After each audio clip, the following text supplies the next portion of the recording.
La parola d'ordine è la qualità, lo stile, il fashion, un carnevale che si sforza sempre più di essere all'altezza della città che lo ospita. Al via l'edizione del 2017 del Carnevale veneziano, in centro storico, coinvolgendo ancora una volta anche la terraferma. 3 pilastri su cui poggia la macchina organizzativa. Teatro per il Carnevale dei bambini, la cultura nei luoghi del silenzio e la musica e i suoni del Carnevale.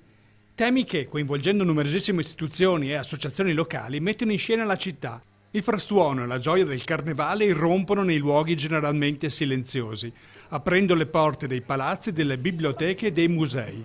L'orgoglio del direttore artistico. Quest'anno il Carnevale è un'evoluzione del tema dell'anno scorso, Creatum, con un speciale sottotitolo dedicato alla vanità. Infatti Piazza San Marco l'abbiamo chiamata Vanity Affair, che è un gioco di parole tra la Fiera delle Vanità e un affair, quindi una relazione clandestina, non tanto direi, tra Venezia, la vanità e la bellezza. Piazza San Marco e le calle adiacenti ospiteranno nuovamente i banchetti e i laboratori degli artigiani, riproponendo il tema del lavoro, delle abilità artistiche e della tradizione rinascimentale veneziana.